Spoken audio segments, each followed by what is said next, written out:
Hi, I'm Venitra. For years, I helped my family behind the scenes, paid their mortgage, covered their mistakes, never asked for credit. Then one day, I opened my laptop and found a fundraiser with my face on it. They said I abandoned them. But what if I told you they faked my signature to steal my house, rewrote my story at their anniversary party, and praised my company online, without realizing it was mine? What happens when your own family erases you, not with anger, but with applause? Would you still stay at the table, or would you finally walk away? I was halfway through reviewing a valuation report for a family-owned hotel in Galveston when the receptionist buzzed in. "Your dad's here," she said, her voice careful. "He looks intense." I froze, pen in midair. My father had never once stepped foot into my office. Not for a tour, not for a hello, not even during the grand opening 3 years ago. "Send him in," I said, masking the flicker of alarm in my voice. The door swung open harder than necessary. He didn't wait to be invited. My mother followed behind him, quiet, lips pursed. And then Delphina, always a beat behind, always ready with a rehearsed smirk. None of them looked at me like they were happy to see me. No hugs, no greetings, just entitlement, wrapped in perfume and pressed slacks. Dad moved straight to my desk, like he owned the place, and slapped down a stack of printed papers. I didn't even need to look at them. I already knew. "You have millions," he snapped, "and you let us struggle?" It was like a switch had been flipped. My brain stalled for a second, trying to process what I'd just heard. "What are you?" Delphina cut me off, voice dripping with sweet condescension. She left her laptop open when I was over last week. I wasn't snooping. I just needed a charger, and it popped open. "I thought you'd want to know." My mother, calm and controlled as always, placed a hand on my dad's forearm. "How long, honey?" she asked. "How long have you been keeping this from us?" There was something rehearsed in her voice, like they'd practiced this little ambush in the car ride over. I looked from one face to the next, the air in the room starting to compress. This wasn't a concerned family. This was a boardroom coup. I picked up the top page. Account summaries, investment returns, tax documents. They had been digging. Dad cleared his throat and leaned in. "I want 10 million set aside for your sister. That's just for starters. A vacation home in Florida. We all need somewhere to get away. And I'm ready to retire. Effective immediately." I blinked. Not once. Twice. Still, the words didn't change. "I'm sorry. What?" "You heard me," he barked. "This is what family does. You didn't get here alone, Venitra. You wouldn't be anything without the foundation we gave you." I straightened in my chair, setting the papers down carefully. "Dad, where's this even coming from? You—" He raised his voice again. "Don't make this about philosophy. It's math. You made it. Now it's our turn." Delphina sat down finally, legs crossed, looking completely at ease. She gave me that sideways glance that used to make my skin crawl when we were teenagers. "You were always so good at pretending to be humble." It was cute. "But now we know," Mother added. "We're not asking for everything. Just what's fair." I inhaled slowly, felt my fingertips graze the edge of the desk. Cold. Hard. Still mine. "I built this," I said softly, firmly. "Alone," Dad scoffed. "You weren't supposed to build it without us." The office fell silent. Even Delphina had nothing to add to that. They didn't come to thank me. They came to collect. That much was clear. I wanted to say something, anything, that would reset the room, bring it back to sanity. But when I opened my mouth, nothing came out. They were staring at me like I owed them oxygen. I didn't answer them that day, not because I couldn't, but because I realized there was nothing I could say that would change how they saw me. I watched them leave my office like they'd just filed a tax return. Cold. Transactional. Like I was a vault that finally coughed up enough to be worth their time. Later that night, after the office had emptied out, I sat in the break room with a cup of stale coffee and silence thick enough to bite. That meeting dug up a memory I'd tried to bury under years of work and polite avoidance. It was a dinner years ago. I was 27 and halfway through building my firm, back when I had clients but still answered my own phone. Delphina had just dropped out of graduate school for the second time, blaming a toxic professor and misaligned vibes. My parents were stressed. Something about tuition payments and maxed out cards. We were at Olive Garden, cheap wine, reheated breadsticks, and family tension disguised as polite conversation. I remember putting down my fork and clearing my throat. I've been working with small businesses, managing a few accounts. I could help. Financially, I mean. There was a pause. The kind that carries more weight than shouting. Dad chuckled. We don't need advice from someone still figuring out what they do. Marilee tilted her head like she was about to defend me, then glanced at Dad and backed off. Idara looked up from her phone, smirked. We're fine. You just focus on your side gigs. That phrase stuck like tar on my skin. Side gigs. They didn't reject my offer. Rejection implies I had a place at the table to begin with. No, they dismissed it, me, like I was playing dress-up in the real world. What stung wasn't the refusal. It was the certainty in their voices that I couldn't possibly be of value. Months later, I found out they'd borrowed $40,000 from a man at church, someone who helped people find the right financial fit. Turned out he was a slick-talking real estate broker who funneled people into high-risk loans. I didn't hear about it directly. I pieced it together while helping Mom organize documents for tax season. His business card was tucked behind a stack of unpaid bills. The loan documents were printed on thin, curling paper. Adjustable rates, early balloon clause, predatory terms written in font so small it was practically fine print's evil cousin. I didn't confront them. I just quietly shredded old receipts and added family boundaries to the same mental file where I kept expired warranties. From that point on, I stopped offering, not out of spite, out of survival. I told myself they meant well, that they didn't know better, that one day they'd see what I'd built. And if not, well, I'd still have the business. Work became my insulation. I answered emails at midnight, took meetings over lunch. I over-delivered on everything because at least in business, results mattered more than bloodlines. But that dinner, that shrug, that was the blueprint for every interaction that followed. They didn't want help. They wanted to keep the story intact. Delphina, the hopeful creative who just needed time to bloom. Idara, the dependable older sister who did things the right way. And me? The ambitious one who made them uncomfortable. So I played the role. I clapped when Delphina launched yet another Etsy shop. I nodded when Idara complained about being undervalued at work. I listened, and I stayed quiet. Until now. Because now, I'm sitting in the very office they stepped into like they owned it, remembering how it all began with a tossed-away offer over dry pasta and fake smiles. They said I let them struggle, but no one ever asked how I learned to survive. That memory lingered in the back of my throat as I finished locking up the office. I drove home in silence that night. No radio, no podcast, just the hum of tires and the hum that lives behind your eyes when you've been reminded you're still not part of their definition of we. It reminded me of another time they showed me exactly where I stood. Not through yelling, not through arguments, but through something much quieter, dismissal disguised as celebration. It was 2 years ago, Marilee's 60th birthday. They threw a backyard party, the kind that pretends to be casual, but has printed menus and linen napkins. I paid for most of it, quietly, through one of her church friends who handled the catering. I didn't want credit, I just wanted to honor her. I had spent 6 months searching for the perfect gift. I remembered when I was 15, flipping through a vintage fashion magazine with her, and she paused on a page, an article about a 1940s Cartier brooch, shaped like a dove with tiny emerald eyes. She whispered, "Now that's timeless." So I hunted. Auctions, private sellers, emails that started with "good afternoon" and ended in 5-figure quotes. Eventually, I found one.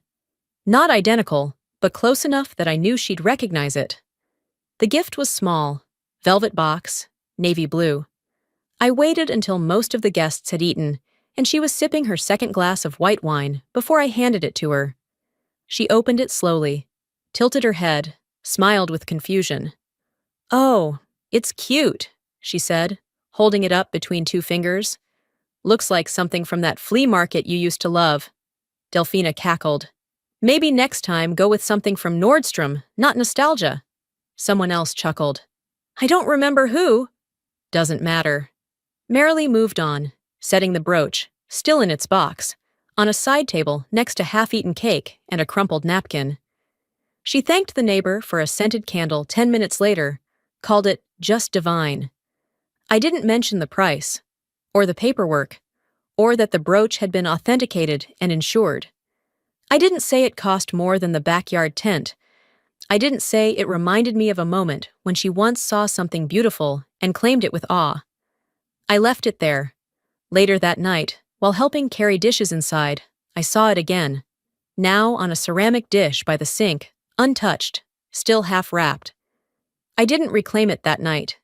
That came later, quietly, like most of my damage control. 6 months later, I had it appraised and sold it at auction, $24,000.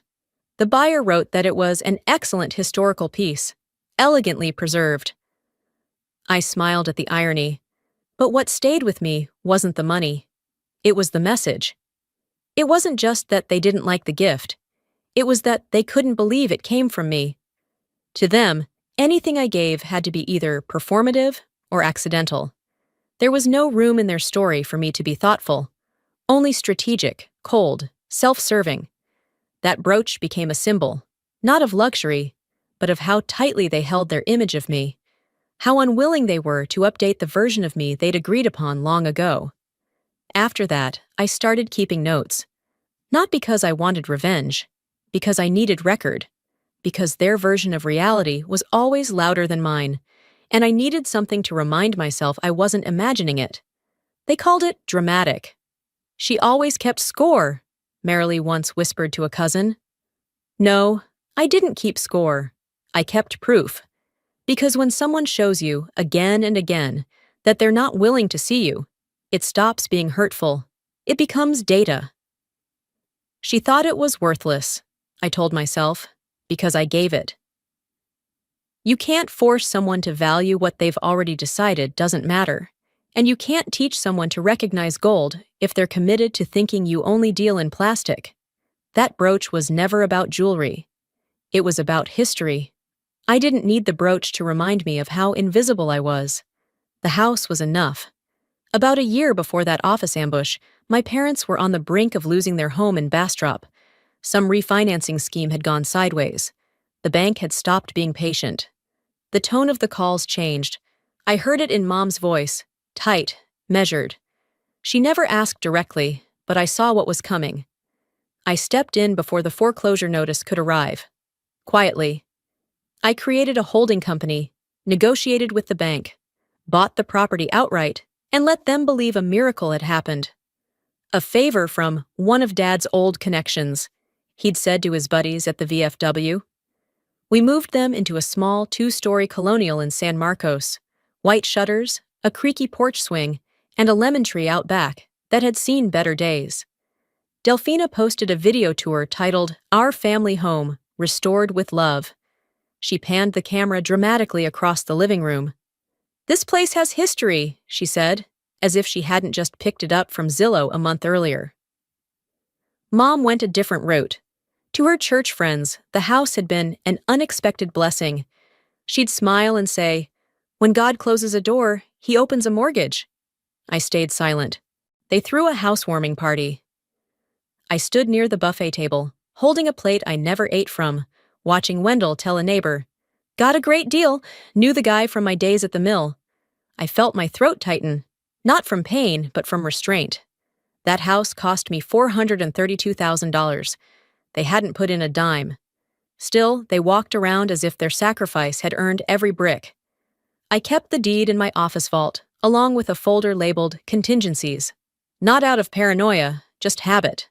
One Sunday, a few months later, during dinner, Wendell picked at his meatloaf and said, "It's strange. The bank never sends me any statements for the house." Delphina didn't miss a beat. Maybe the house just loves us enough to pay itself. They laughed. Mom chuckled in that way she always did, when she was trying to diffuse something sharp. I didn't say a word. I sipped my wine and nodded as if amused. But something settled in me that night. Not rage. Not even disappointment. Just an internal click. Like a drawer closing.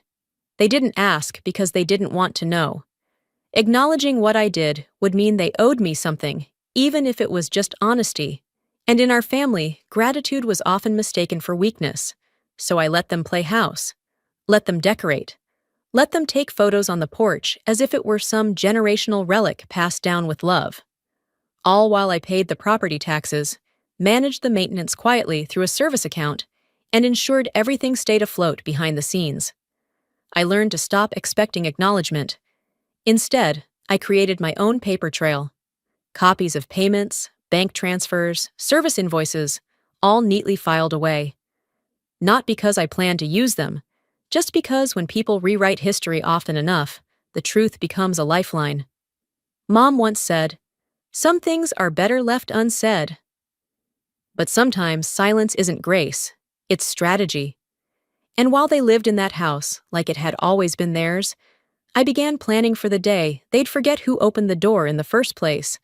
Monday slid into Sunday, before I realized I hadn't responded to anyone in the family group chat. That wasn't unusual. They weren't exactly hanging on my every emoji. I mostly skimmed the photos, the forwarded prayer chains, and the passive-aggressive digs wrapped in quotes about forgiveness and family being everything. That morning, the coffee was still brewing when my phone buzzed again. It was a group message, Delphina, posing at a networking brunch, captioned, "She's going places." Of course she was. Places sponsored by my money, my silence, and my erasure. I didn't react. I just tapped the screen, let it fade. Then another message popped up. Not in the group, direct. From my mother. "Don't discuss money in front of her. She'll get emotional. Just go through Dad." I stared at the screen. No punctuation, no hesitation, just strategy. Within seconds, the message disappeared, unsent. But not before I screenshot it. My fingers moved without thinking, saved to my folder, emailed to myself. Subject line, "Truth, date stamped." It wasn't the first time they'd talked around me, but it was the first time I caught them in the act. I remember once, on Delphina's birthday, they surprised her with a new car. A used hybrid with a bow slapped on the hood. They handed me the camera and said, "You're so low maintenance. That's why we never worry about you." I smiled, took the photo, played along. That was the deal. But this text wasn't about carelessness. It was coordination. They weren't protecting my feelings. They were plotting how to bypass me. I didn't reply. I didn't call. I didn't ask who else knew.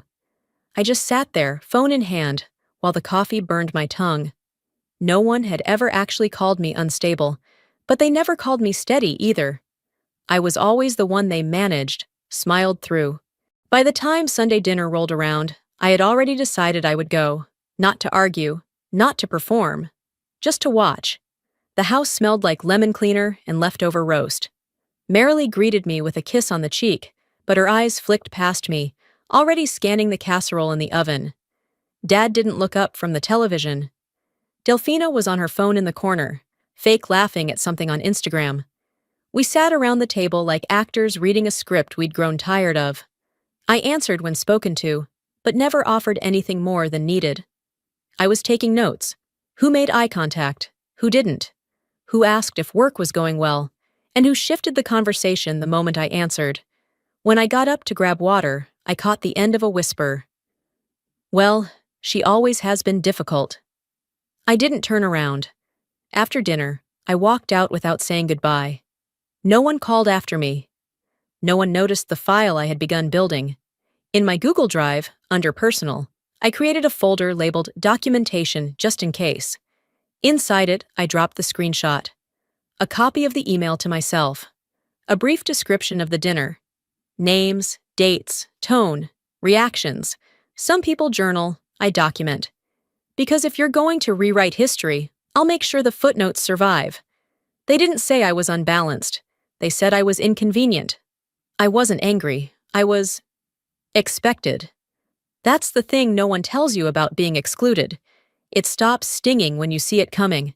By the time I finished organizing that folder, night had settled over Austin. I washed my coffee mug, turned off the overhead lights in my apartment, and let silence press in like a weighted blanket. I didn't know it then, but that same night, while I was tucking away receipts and truths, Delphina was opening something that didn't belong to her. It happened 2 weeks before the office confrontation. She had stopped by my condo under the usual flimsy excuse.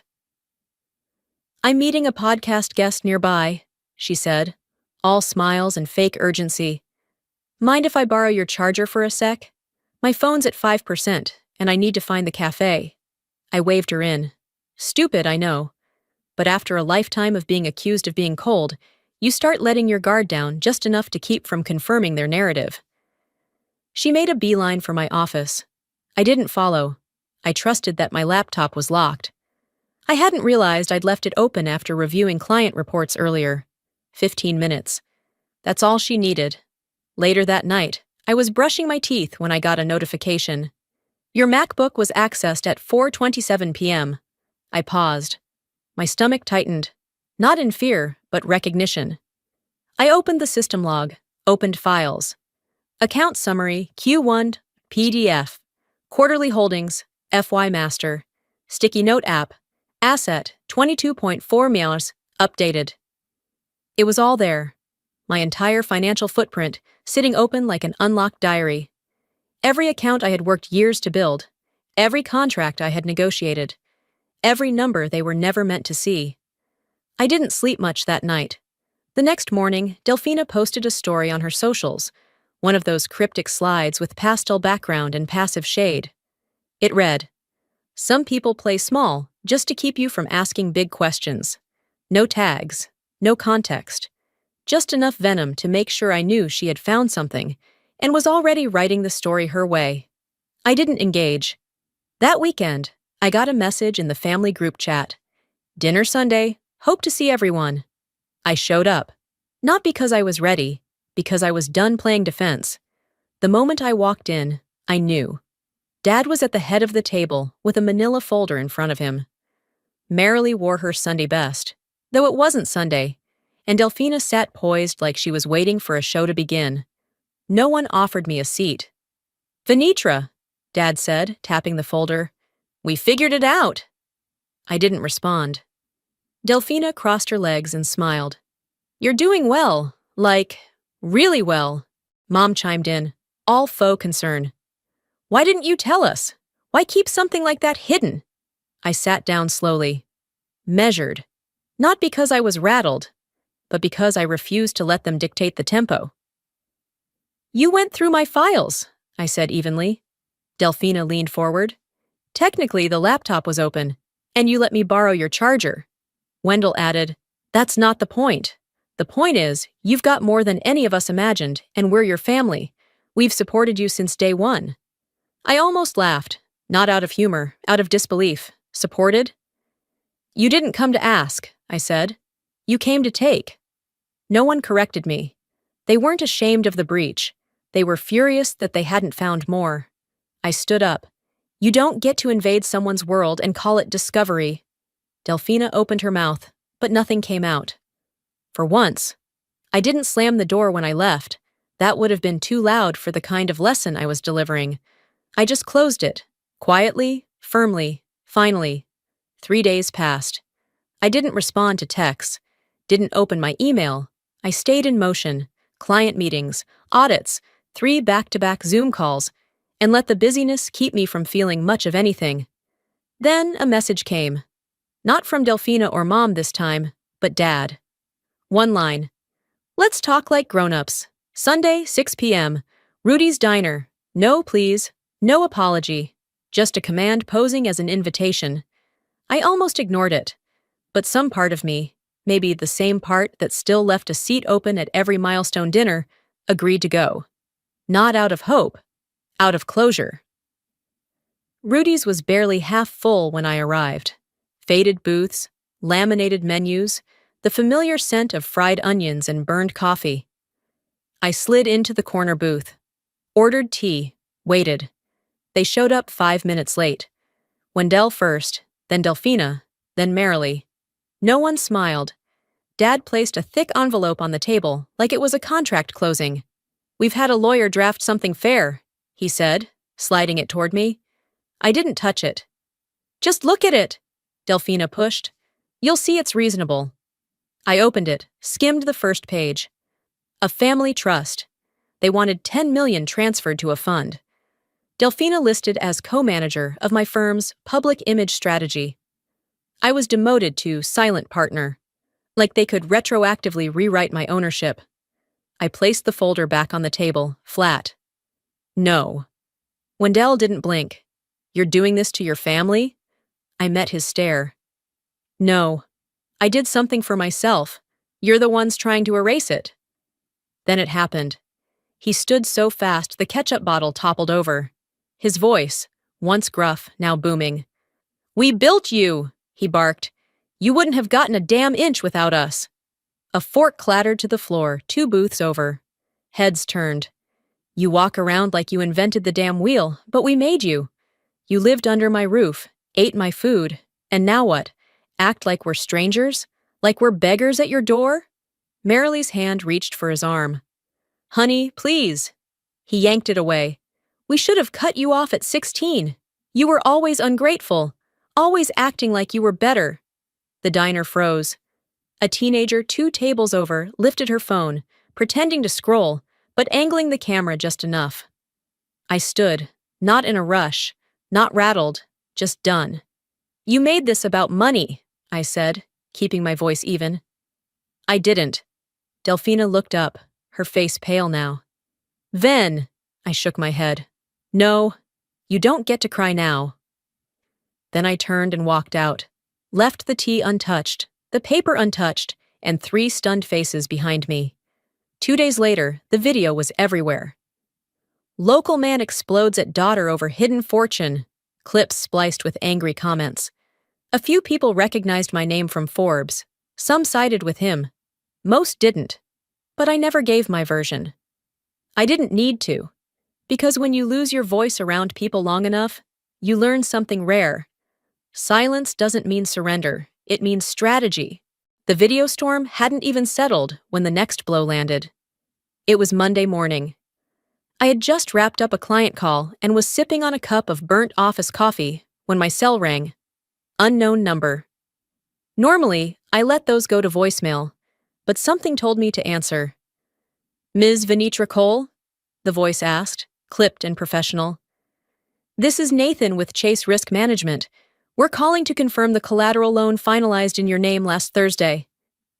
I stood up from my chair without realizing it. "I'm sorry, what?" He repeated it slowly, as if maybe I just hadn't caught the words the first time. "We're confirming the $58,000 loan against the property at 319 Belgrove. Paperwork was processed and finalized last Thursday." My breath caught. That was the San Marcos house, the one I still legally owned through the holding company, the one my parents lived in, rent-free. "I didn't apply for a loan," I said, my voice cold now. "Send me everything." After hanging up, I stared out the office window for a full minute. That kind of anger isn't hot. It's glacial. It doesn't burn. It freezes you, makes everything slow and sharp and clear. 15 minutes later, the email landed. Loan documents, signatures, scanned IDs. I opened the PDF and scrolled to page 9. There it was. My signature, slanted and smooth. Except it wasn't mine. I knew the difference. I don't loop my R's like that. And I certainly don't use a pen with that color ink. My mind snapped to a day about a month ago. Marilee had stopped by the office, unannounced, holding a lemon pound cake and smiling like she hadn't just told the entire family I was impossible to read. She said she was in the area, just wanted to see the place again. I'd let her in for 10 minutes, gave her a quick tour, left her alone at my desk while I grabbed coffee from the break room. My printer had been on. My signature pad was plugged in. It wasn't even a clever theft. Just lazy, entitled. I forwarded the file to my attorney with a short note. That is not my signature. Please initiate a hold on all associated property transfers and begin protective filings. No theatrics, just facts. That afternoon, I drove to the house. Not to confront. To confirm. Marilee was in the garden, pruning a sad row of hydrangeas. I stepped out of the car, and she looked up like she hadn't seen me in years. "Venitra," she said brightly. "What a surprise." "I got a call from the bank," I said flatly. Her face didn't fall. It hardened. "Oh, that. It was just to help with some property taxes. You weren't using the equity anyway.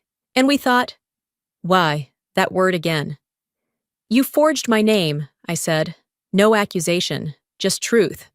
She adjusted her gloves, didn't meet my eyes. "It's not like we took anything. We were protecting the home." I nodded once. "You just taught me something very useful." I turned and walked back to the car. That night, my attorney froze the holding company's account, initiated an investigation, locked down the deed. They weren't just living in a house I bought. They were mortgaging it behind my back. No phone calls came, no apologies, just silence that confirmed everything. People think betrayal looks like a knife. Sometimes, it looks like your own name signed in ink you never held. I didn't go home after the confrontation with Marilee. I didn't need to.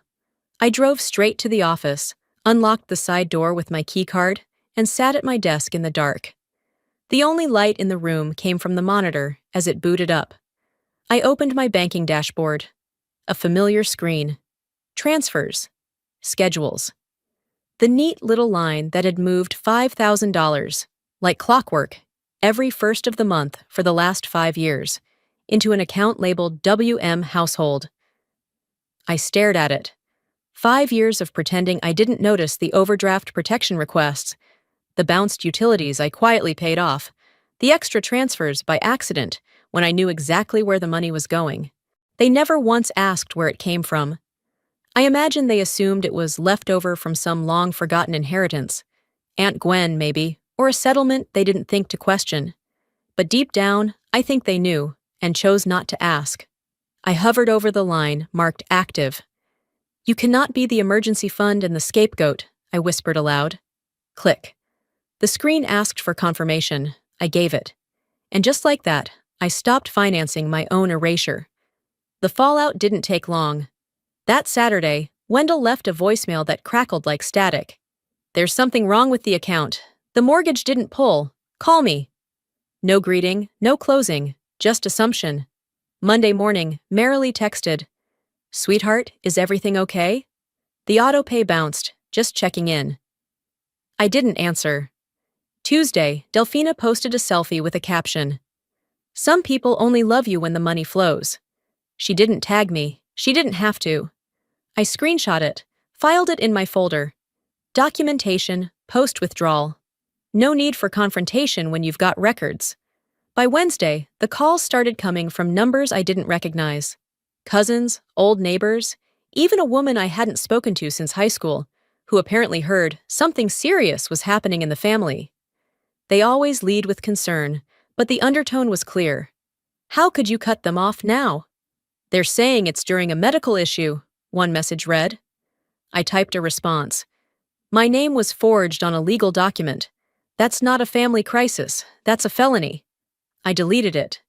Instead, I called my lawyer and asked her to begin drafting a cease and desist. Harassment, defamation, unauthorized use of my identity. I wasn't playing banker anymore. Let them explain the missing mortgage payment to the lender. Let them tell their church group how the miracle house they bragged about was being paid for by the daughter they kept calling ungrateful. I stopped explaining, because the second you start explaining your boundaries, someone will always try to move them. When people are used to your help in silence, the quiet after you stop sounds cruel. But it's not. It's just the first sound they've heard that wasn't serving them. They called it abandonment. I called it a budget cut. It was just past 6:30 a.m. when the first text came in, a screenshot from Claire, a colleague I hadn't spoken to in months. Then 2 more, then 6. Each message carried the same link, same headline: Help our family heal. After betrayal by our own. At first, I thought it was spam. Some generic scam wrapped in pastel fonts and pity language. Then I saw the organizer's name at the bottom. Delphina. I clicked. There it was. My name, tucked neatly into paragraph 3. Not directly, of course.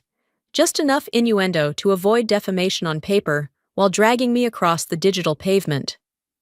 After years of being quietly supported, our family has been left abandoned during an unexpected medical crisis. Our youngest sibling has done everything to keep us afloat, while one of us, with means beyond measure, has chosen silence over compassion.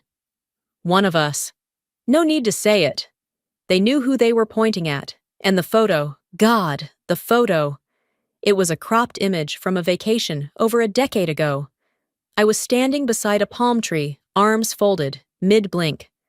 I looked tired, detached, unapproachable. The kind of photo someone would use if they wanted the world to believe you were the villain. The campaign goal was $200,000. Within 3 hours, they had raised 11 grand. I scrolled through the comments. How can someone be so heartless? I don't care how much money you have. Family is family. She looks like she thinks she's better than everyone. Each sentence landed like a cold slap. I didn't cry. I took a breath, opened a blank document, and titled it, Digital Defamation Archive. Then I took screenshots, every paragraph, every donation, every profile connected to the campaign. And then I called my lawyer. Copyright infringement, misrepresentation, public use of personal image without consent, I said. She didn't ask questions, just said, already downloading the source.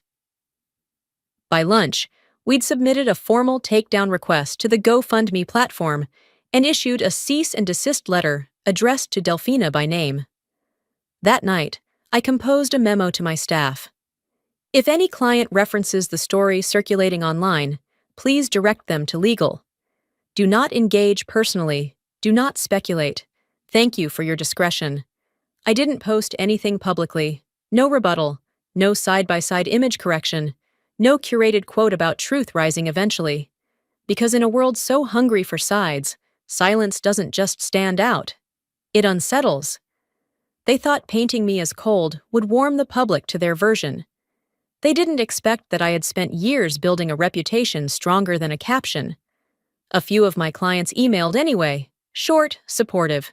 One simply said, "We know who you are." And that, more than anything, reminded me why I never needed a defense committee. They didn't just take from me, I wrote in my notes. They rebranded me. In this world, reputation is currency, and they tried to bankrupt mine. But unlike money, reputation doesn't disappear when stolen. It waits, it collects receipts, it builds case files. And I was done letting their story sit uncontested. Truth doesn't need to shout, it just needs to be documented. The cease and desist had been delivered. The fundraiser came down 3 days later. No apology, no explanation, no acknowledgement. The silence was predictable by then, like clockwork. And still, I showed up to their 40th anniversary party.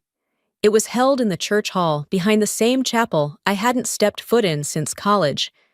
Cream plastic tablecloths, mismatched chairs, centerpieces made from silk roses and silver spray paint. I helped secure the venue through a quiet phone call with Pastor Ray's secretary. They never asked how the deposit was paid. Of course not.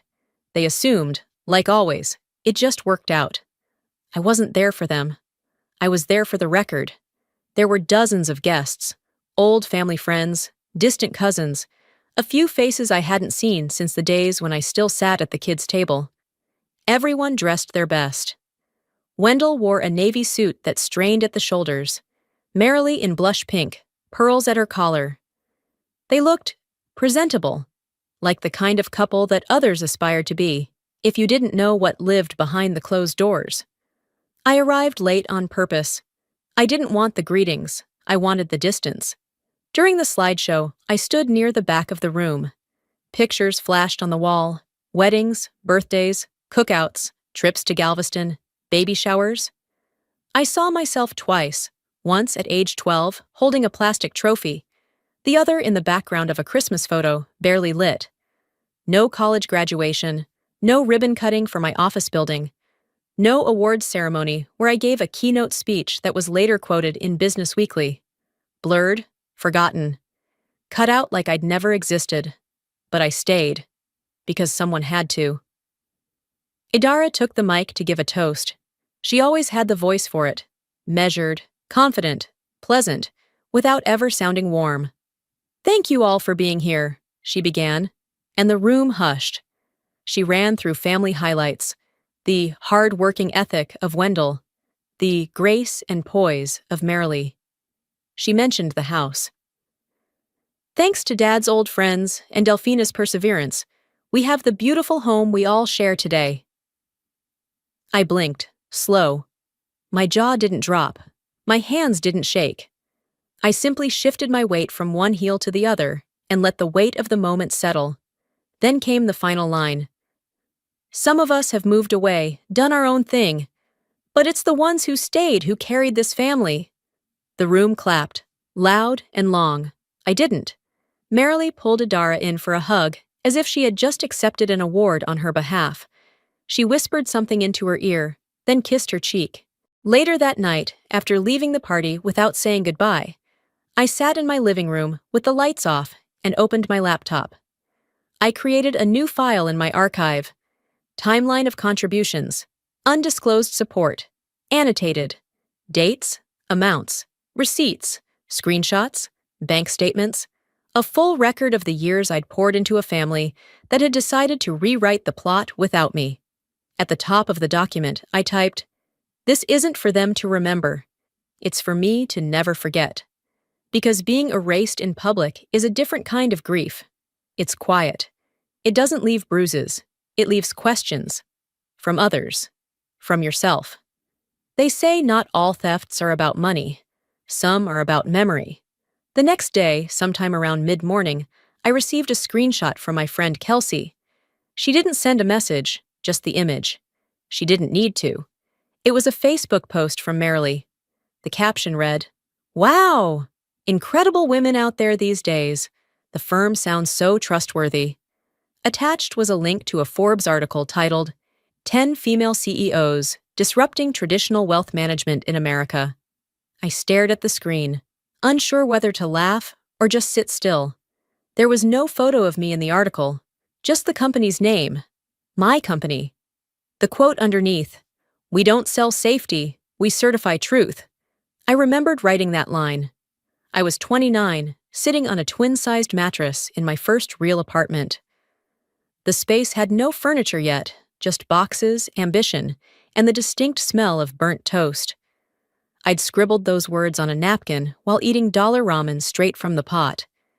Now they were published on a national platform, and my mother had shared them like they were some fascinating discovery she'd made on her morning scroll. I didn't reply to Kelsey. There wasn't anything to say. A few hours later, I checked the comment thread out of curiosity. Delphina had chimed in. "I've heard of this firm. Clients swear by them." Someone else replied, "That's the kind of place I want to intern at after graduation." Then a cousin, well-meaning as always, wrote, "This reminds me of the path Venitra took." Marilee responded, "Oh honey, this is a whole different level. This woman runs an empire." And there it was. I didn't feel rage. I didn't even feel sadness. Just clarity.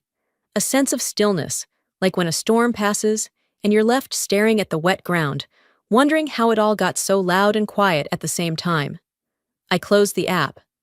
Later that evening, after I got home and changed out of my work clothes, I poured myself a glass of wine and pulled the article up again, this time on my desktop.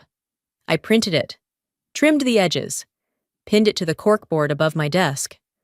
Not as a trophy, as a mirror. They didn't know I was behind the work they admired. And somehow, that made the recognition cleaner, purer. No strings, no family performance. Just a moment where the world acknowledged something I built, and they praised it only because they didn't know it belonged to me. That night, I slept better than I had in weeks. I didn't need them to see me anymore. They already had. They just didn't know it. Earlier that week, they clapped for Delfina's staged tears. Now they clapped for a nameless woman they didn't realize was already seated at their table. It was like watching people admire a building while refusing to admit who poured the concrete. The difference is, I remember every brick. I built it. Every contract signed when no one thought I could close.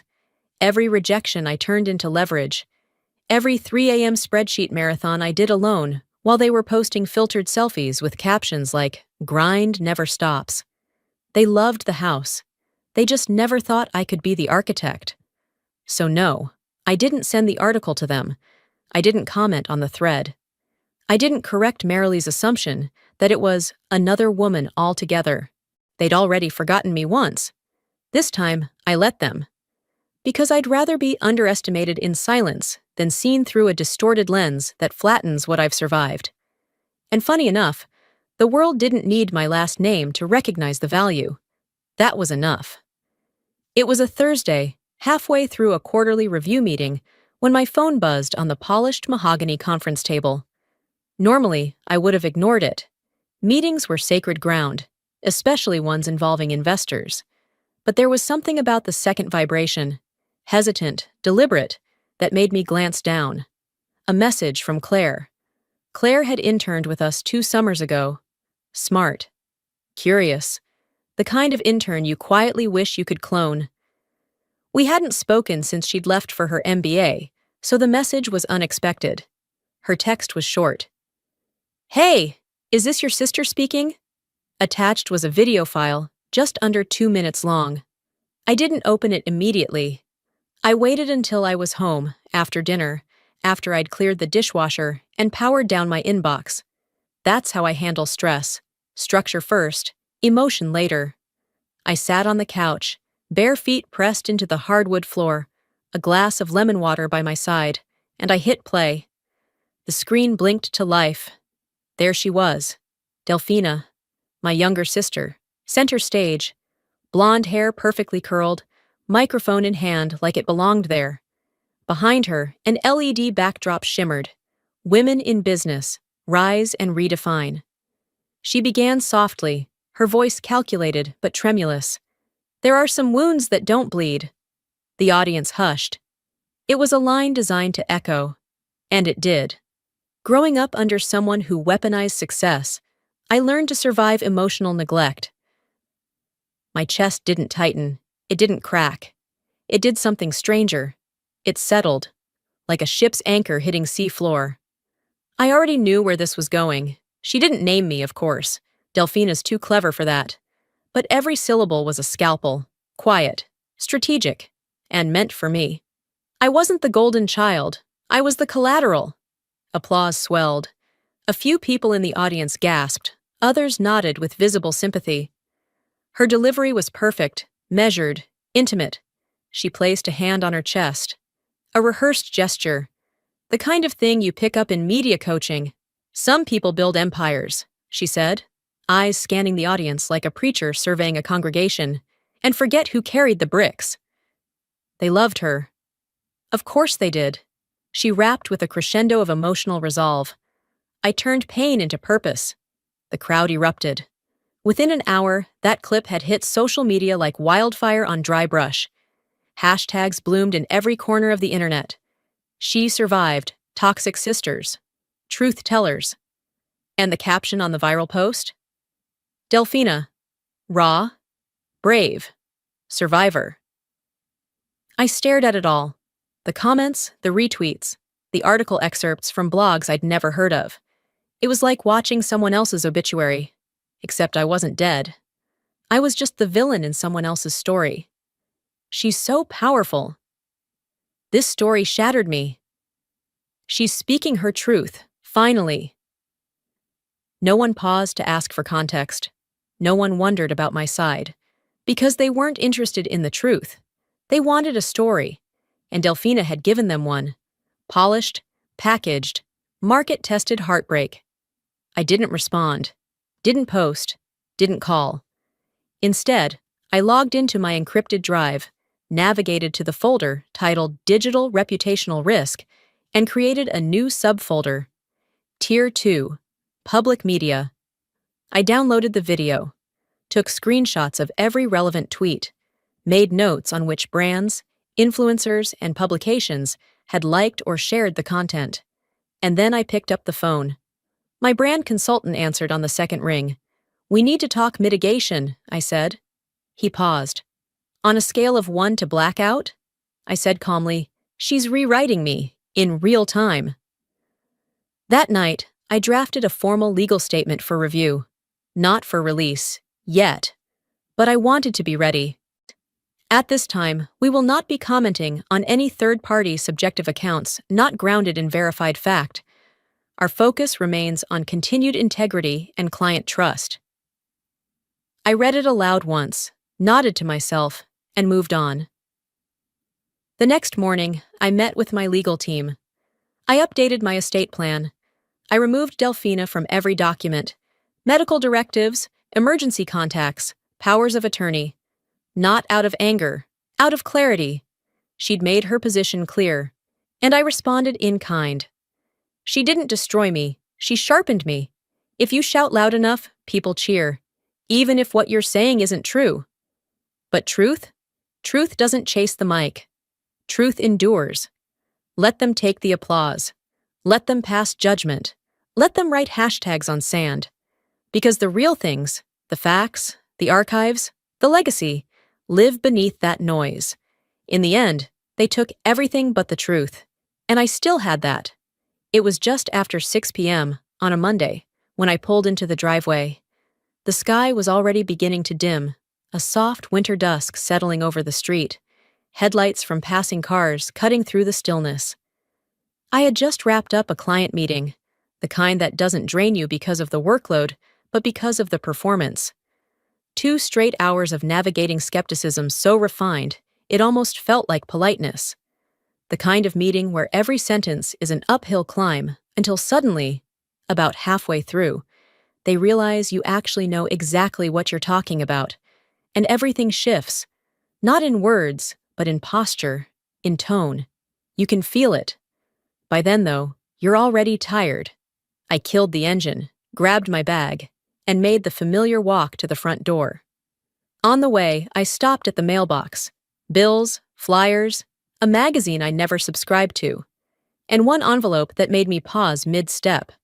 Cream-colored, thick, real stationery, the kind that whispers importance before you even see what's inside. Hand-addressed in a slanted, flowing cursive that tugged something in my memory. No return address. But I didn't need one. I stood in my kitchen, my coat still on, briefcase still at my side, turning that envelope over in my hands. I knew that handwriting. It had been years, but I'd know it anywhere. And Selma, my mother's older sister, the one who never raised her voice, never interfered, never got in the middle of anything. She was always there, but quietly. Too quietly. She attended events, sent gifts, asked careful questions that didn't lead to hard answers. Always present, but rarely engaged. She didn't pick sides, she picked distance. Or so I'd thought, until now. I opened the envelope with care, breaking the seal as if it might contain something living. Inside were 2 pages. Handwritten. Blue ink. Each line evenly spaced, like she'd written a draft first and copied it slowly, deliberately, onto the final version. I sat at the kitchen counter and read. I watched you grow. Quiet. Exact.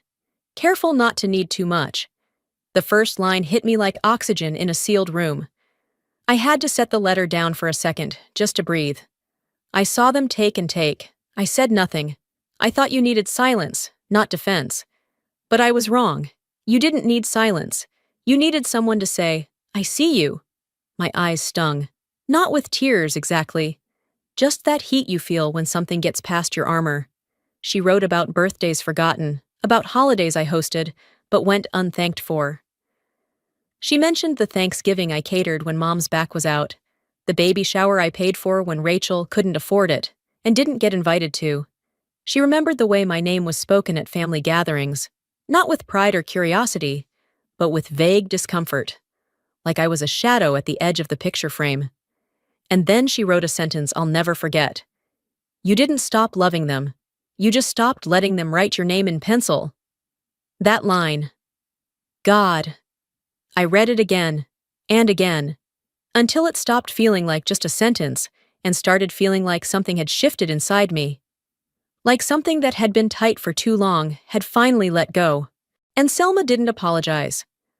Not exactly. She didn't ask for forgiveness. She didn't offer justification for her years of silence. And that's what made it powerful. She wasn't performing. She was confessing. Not out of guilt, but out of recognition. She didn't rush to explain. She just told the truth. And sometimes that's more sacred than any apology could ever be.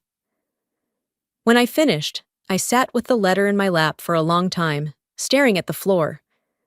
The kitchen was quiet, except for the hum of the refrigerator. There was no sadness, not really. Just that slow, heavy exhale that comes when something you've carried for a long time suddenly becomes a little lighter, even if only by an ounce or two. I didn't call her. I didn't text. There wasn't a number in the envelope, and I took that as a sign. If she wanted thanks, she would have left a way to reach her. But she didn't want thanks. She wanted to witness, to say, "I saw it. I saw you." And that was enough. I took the letter upstairs to my office and opened the drawer marked "Private, Not Legal." It was where I kept the things that weren't quite evidence, but were still real. Memory fragments. Unofficial truths. I placed the letter gently inside. Before I closed the drawer, I grabbed a Post-it, scribbled a quick note, and stuck it on the envelope. I was seen, once, and that was enough. Because not every wound needs fixing. Some just need acknowledgement. Some pains aren't about resolution. They're about recognition. Some stories don't need to be rewritten. They just need to be told out loud by someone who didn't look away. And Selma hadn't defended me when I needed it most. She hadn't corrected anyone at those dinners when they told my story with me edited out. She hadn't spoken up when silence was the safest currency in the room, but she wrote it down. And that felt louder than any defense ever could have. Maybe healing doesn't come from the person who caused the injury. Maybe it comes from someone else entirely. Someone who saw the wound and didn't pretend it wasn't there. Someone who looked at the truth and didn't flinch. Maybe healing isn't always dramatic. Maybe it's quiet. A letter, a sentence. A moment where someone tells you, you weren't difficult, you weren't selfish, you weren't invisible, you were just misnamed. And maybe, just maybe, that's all I ever needed. The letter from Anselma stayed on my desk for 2 full days before I touched it again. Not because I was avoiding it. Not because it unsettled me. In fact, quite the opposite. It was a still point, an anchor. Just knowing it existed was enough. I didn't reread it. I didn't need to. Every word had already etched itself into some internal surface I hadn't known was still tender. Because that's what it did. It witnessed me. Not the curated version. Not the misremembered version filtered through family lore. But the real version. The one who held her breath through years of silence. Who bit her tongue until it blistered just to keep the peace. The one who, until that letter, had accepted the rewritten narrative as an unspoken cost of survival. And Selma's letter didn't change history. It didn't make it all okay, but it did something I didn't realize I'd been waiting for. It shifted something foundational. And once it shifted, I knew exactly what I needed to do next. So, on Friday morning, with the city still waking and the light just starting to creep across the hardwood floors, I made a call. I spoke to the title company that handled the property in San Marcos, asked if the transfer paperwork could be done digitally. They said yes. I told them to prepare everything. No drama, no ceremony, just closure, quiet and complete. By noon, the documents were signed, witnessed, and notarized. No back and forth, no negotiation. The deed was officially transferred. The house in San Marcos, the one I had bought, furnished, and quietly financed, while letting others claim ownership, was no longer mine. The drive there felt different this time. No tension in my shoulders, no rehearsing conversations in my head. Just the hum of the engine and a surprising calm I hadn't expected. When I pulled into the familiar gravel driveway, I noticed something small but telling. The porch light was on. It was mid-afternoon, and the sun was high, but the porch light was still burning. A habit Marilee never managed to break, always leaving it on, as if someone might forget where to find their way back. They weren't home yet. I entered through the side door, using the key I still carried.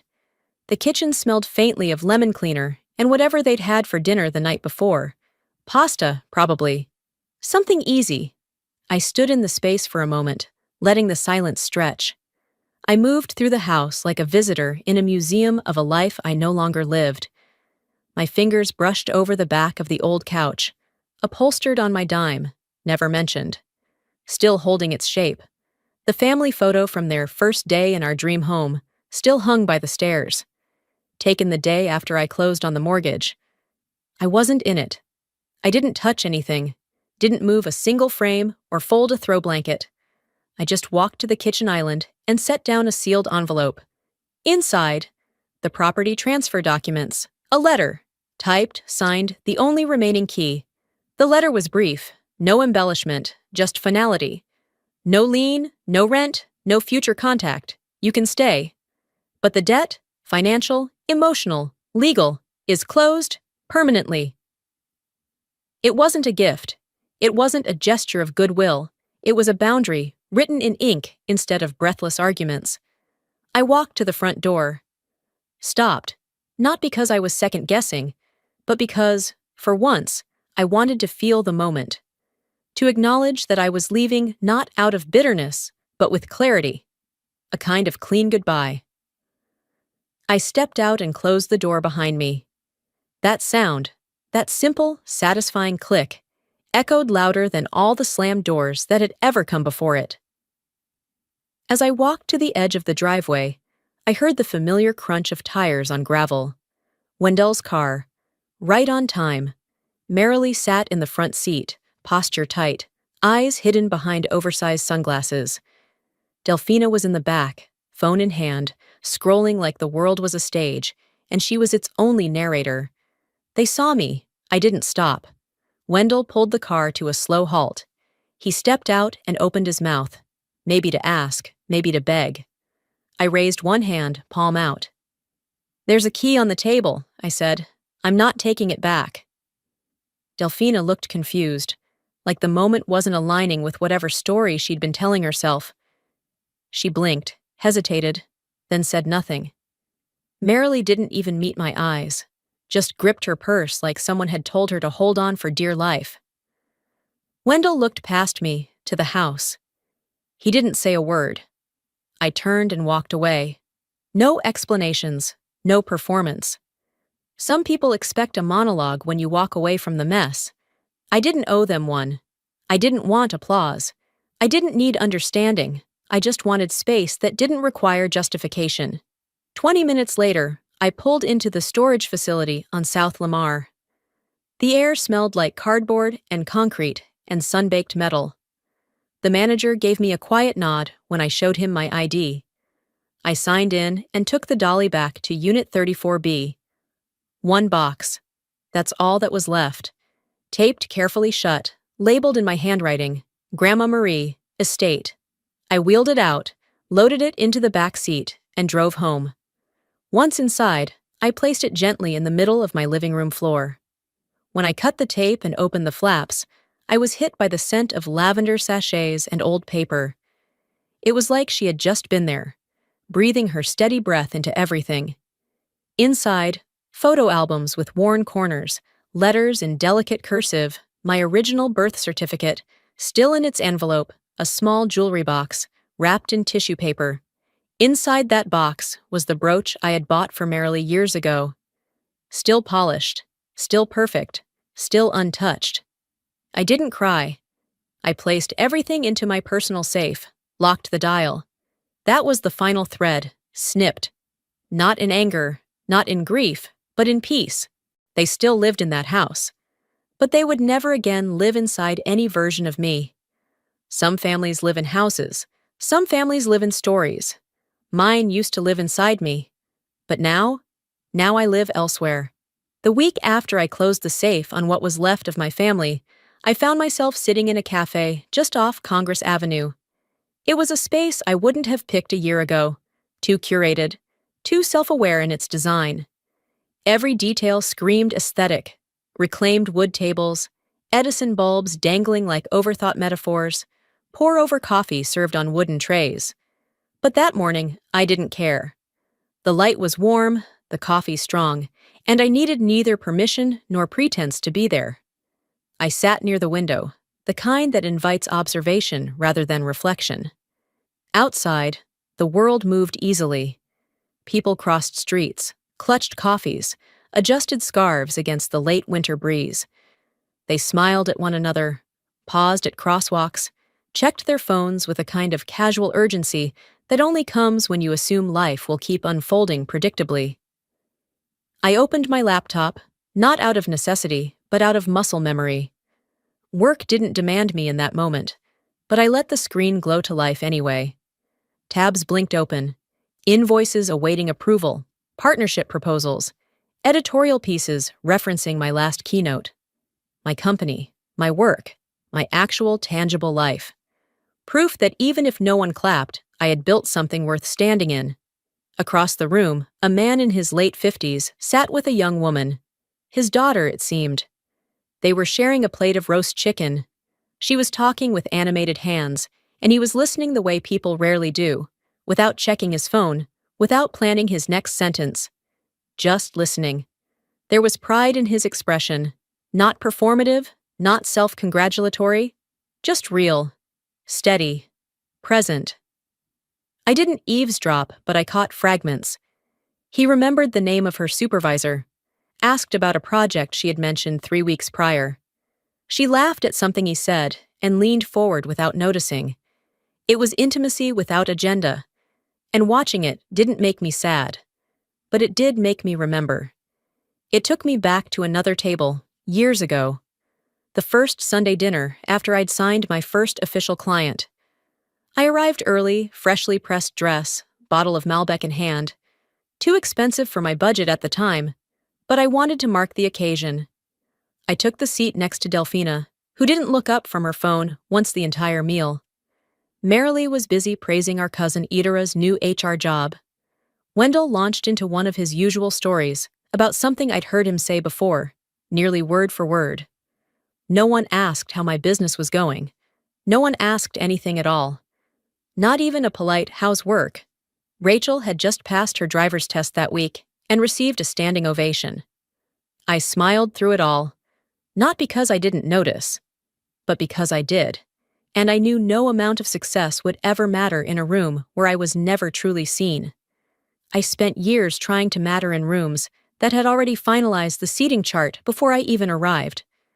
Eventually, I learned to leave those rooms. Not in anger, not in dramatic exits or grand confrontations, just in quiet refusal. Refusal to shrink, refusal to contort, refusal to prove.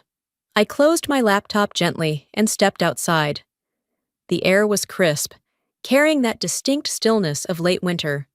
Cool but not biting, a kind of pause before the bloom. It felt like a season waiting to exhale. I walked without purpose, letting instinct guide me a few blocks down to a brownstone tucked behind a row of trees. My new office. It wasn't tall. It didn't tower or shout. No flashy signs, no street-facing glass. Just a clean, warm space with one polished brass nameplate inside the lobby. Venetra & Co. Private authentications and estate services. No fanfare, just truth. As I stepped inside, one of our interns passed me in the hall.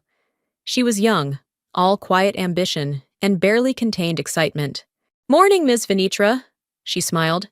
"Just read your quote in Business and Balance. Really hit me." I smiled back, steady. "It wasn't a quote. It was my whole life." She blinked, uncertain how to respond. But she didn't need to. Some truths don't ask for validation. They just land where they're meant to. I didn't tell her what had been taken from me. I never do. Because healing, the real kind, doesn't require you to put your pain on display. It doesn't come from retelling the wound over and over again, waiting for someone to say you were right to feel it.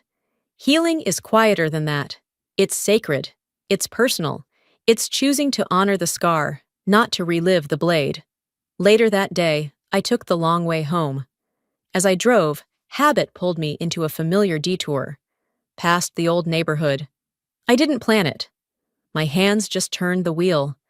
The streets looked the same, but something inside me didn't. Through the trees, I saw the roofline of the San Marcos house. The shutters had been painted a new color. Marilee's once obsessive garden now looked half wild, the hedges overgrown. A new car was parked in the driveway.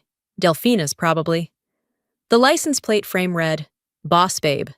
I didn't feel regret or nostalgia. I felt confirmation. That chapter had closed. I thought briefly of the time, age 33, when they made me sit at the kids' table again during a family reunion because there weren't enough chairs. No one blinked. No one protested. They just assumed I'd go along with it. I did. That time.